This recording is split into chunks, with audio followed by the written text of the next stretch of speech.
Gentlemen,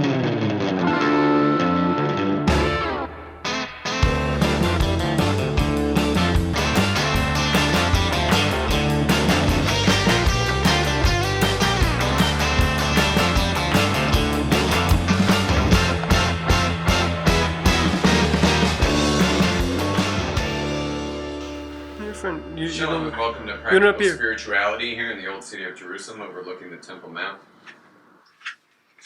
overlooking the Western Wall. We switched it to the Western Wall. My media club felt it was too ambiguous. For all the people out there who have no idea what the Temple Mount is, they at least know what the Western Wall is. So, real quick, we're just going to go over the Shofar blasts. We're going into Rosh Hashana, and the big kind of positive commandment of Rosh Hashana. We don't have a lot of positive commandments initially. So the big positive commandment is to hear the shofar blast. And so they're going to take a horn and, like a ram's horn or a goat's horn or whatever, a horn of an animal, and they're going to make these blasts. So there's 3 blasts.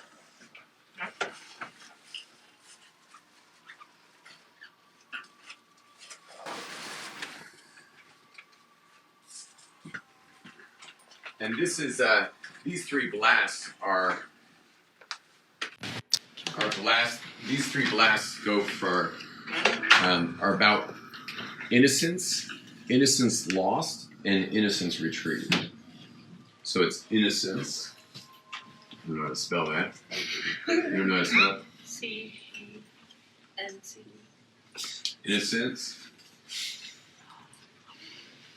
Innocence lost, and then innocence restored. So you'll notice that innocence and innocence restored are the same blast, okay, and it's called tikiyah. And tikiyah means it has a lot of meanings, but the main meaning for us is that it's what's locked in, like the truth. It's the truth. It's the locked in, honest truth. So, like, for example, the honest truth is you are pure. The honest truth is that you're amazing. The honest truth is that you are, like, endlessly powerful. And the honest truth is you make a big difference. The honest truth is that you're wanted. The honest truth is that you're lovable. The honest truth is that you're beautiful. The honest truth is that you're healthy. The honest truth, like, that's the real honest truth.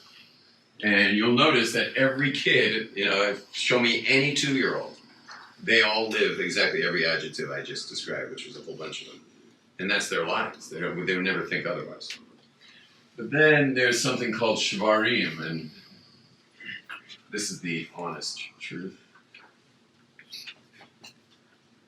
about you. And then there's Shvarim, which is the broken, means the brokenness.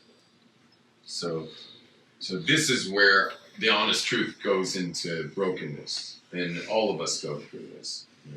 You can't sin unless you're broken, and you can't do anything wrong unless you're broken. But this is the brokenness, and this is all the adjectives like stupid, ugly, fat, dumb, unwanted, unworthy, victim, no good, evil.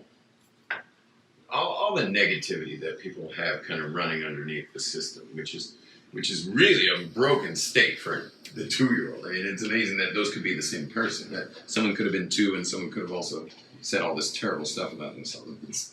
It makes no sense at all. And yet it's universal. Everyone does it.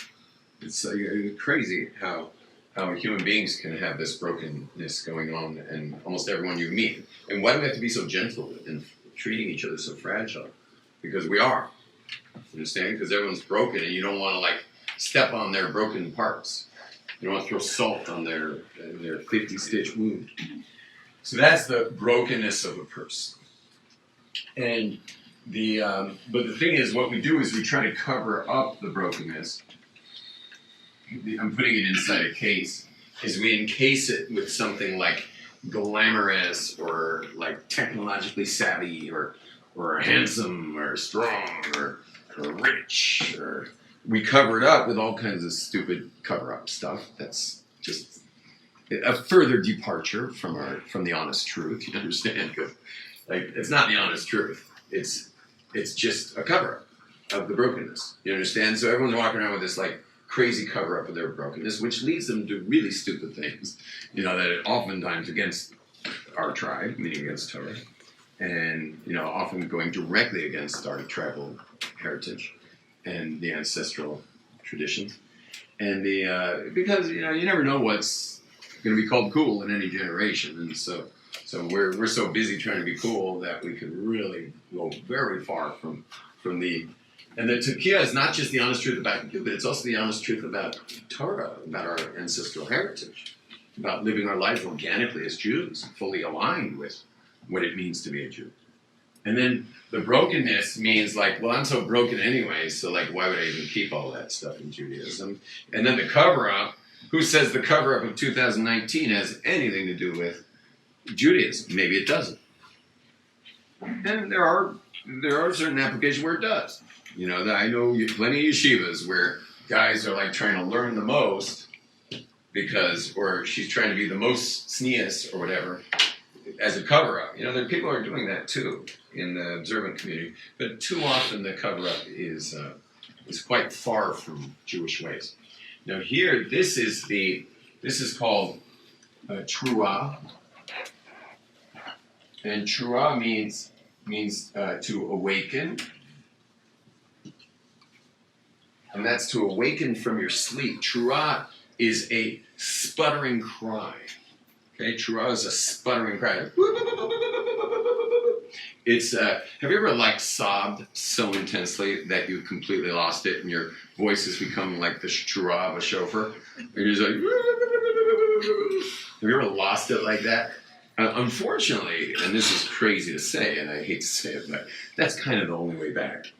Yeah, and meaning those shofar blasts are telling us the path back, but you'll notice that anyone who hasn't come to sputtering, convulsive crying won't be really transformed by whatever they try to do to transform.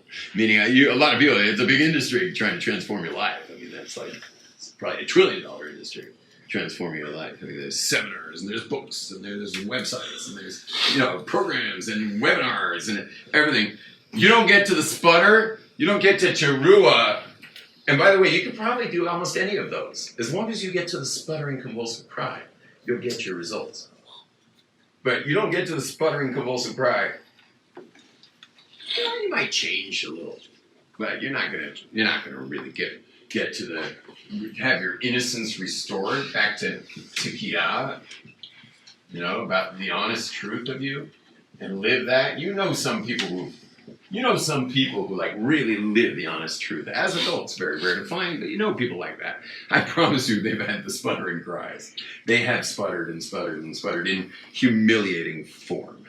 Sometimes in fetal position, they've dropped into full fetal position, sometimes even publicly. And wailed out teruah. But that's our goal, by the way. Somewhere between the beginning of Rosh Hashana till Yom Kippur, you want to go there. Okay? You want to hit teruah. And God's holding the camera. He's holding the camera. He's just waiting for that moment. He's going to shoot a little snapper and bless you for the most amazing year. And he wants to bless you that year. He'll shoot several snappers. You ever give your smartphone to somebody and say, mind take a picture, you get your camera back, it's got 30?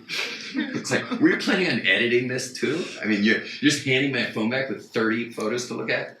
Thank you for nothing. I said, can you shoot a picture, not can you shoot up pictures? Yeah? I just want a picture. I don't want a giant editing job now. But you get it all. You get people who do this all the time. So God is shooting along the lines of those 10 days. From Rosh Hashanah Yom Kippur, He's taking little shots at you throughout, in case that's going to be the best one. But the one you're going for is the sputtering cry. That's really the goal. So you want to get yourself to the right minions.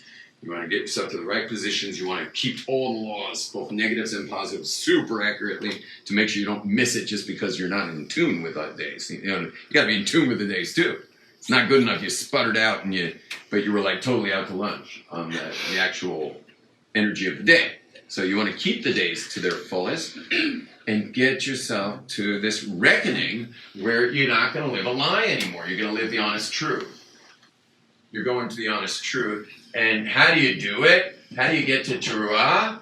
By just realizing the cost. The cost. You've got to realize how much you're paying. But realize here, obviously, realizing here won't help you.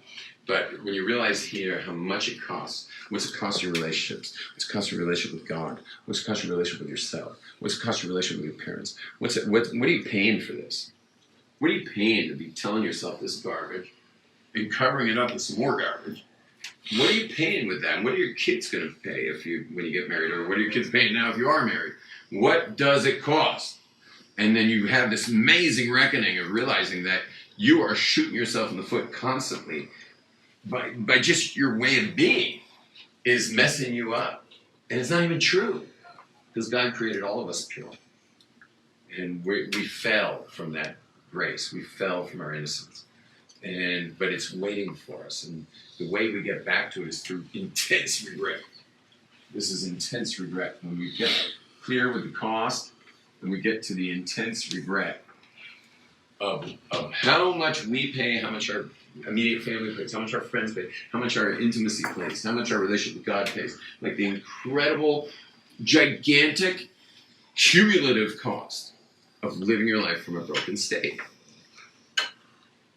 And when you get super real with that, you get to the sputtering cry, the teruah, and you awaken and you give birth to yourself.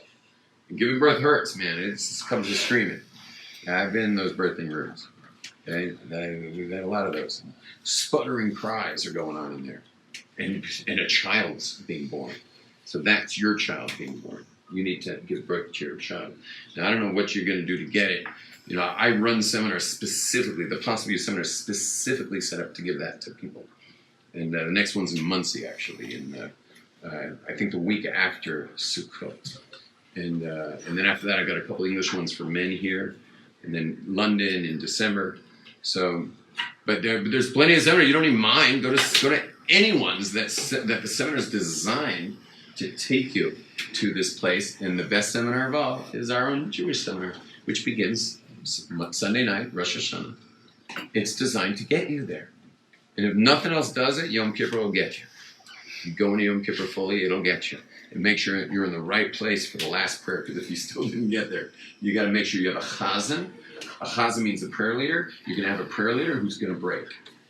When the prayer leader breaks and he can't even go on because he's crying so intensely, that's the prayer group you want to get to if you've really not made it till now. Okay? Shalom, everybody. Just grab.